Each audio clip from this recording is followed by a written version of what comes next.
Welcome to another episode of Diversity of Urban Art. My name is Robert Ross. I'm an artist who paints mainly in oils. I focus on urban and rural landscapes.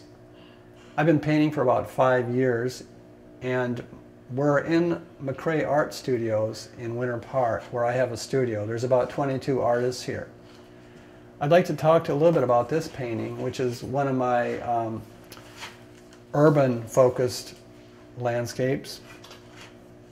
The subject of this is Orlando itself. I went up to the top of the parking structure across the street from Orlando Public Library, and I took some pictures, some photographs about 2 years ago.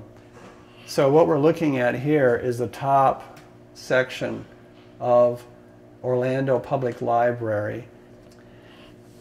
I like the shapes that buildings make. I'm not so much even interested in the building. I'm not interested in famous landmarks. I just like the way they interact with each other. The colors, the shapes, and the sky, of course. When I was painting this, I put all the pieces in from the photographs that I was working from. And it seemed like things were going well, but it seemed kind of rigid. It kind of too much like a photograph. I don't want to paint like a photograph. I want to paint like a painter.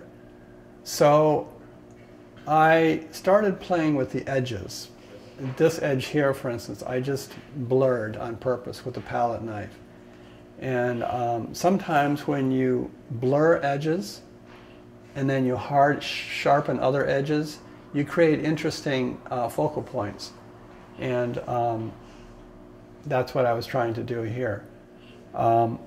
This building here, this kind of orange colored building, is a brick building, but it's not really that orange. But the orange was a good color for me to work with. It made it more come alive against this gray especially, and against the blue. These are the reflections in the windows of the sky, or what's behind me. This is a solar reflector. And it wasn't that color, but I made it into kind of a post-it note, just on a whim, because I thought the yellow would really help the painting, and I think in my opinion, it does. It was actually kind of a gray or blue. It almost blended in too much with the walls. I'm really happy with this painting. This was in a group of paintings, 17 paintings that I had in my first solo show at the Winter Park City Chambers during the summer. I had a 3-month exhibition there called Under Roof and Sky, and they were all paintings of urban and rural structures, everything from farm buildings to downtowns. And I had a lot of large ones like this. This is 30 inches by 30 inches.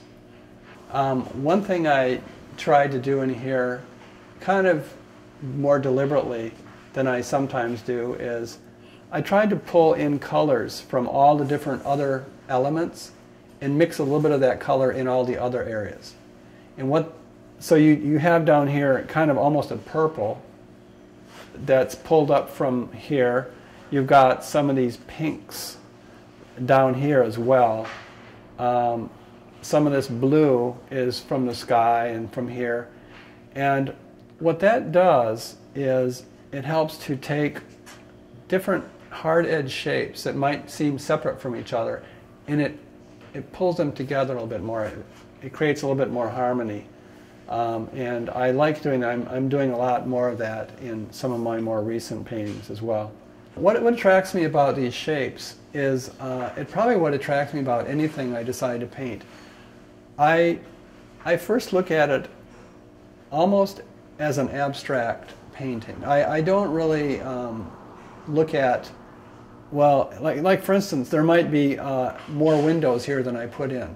I don't count the windows. I look at the way this stair step idea came in, and it cuts the sky into these pieces. And the way this reflection is another shape.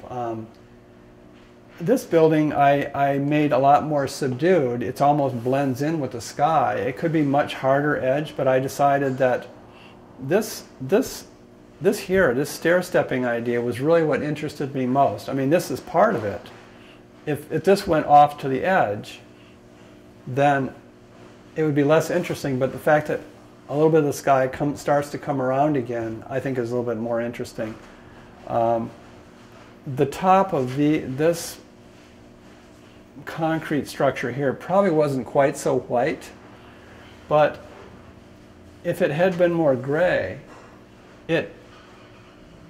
this would have been just one solid mass. And so by making this white, it talks to the white and the clouds, and you have more communication going on between different parts of the painting.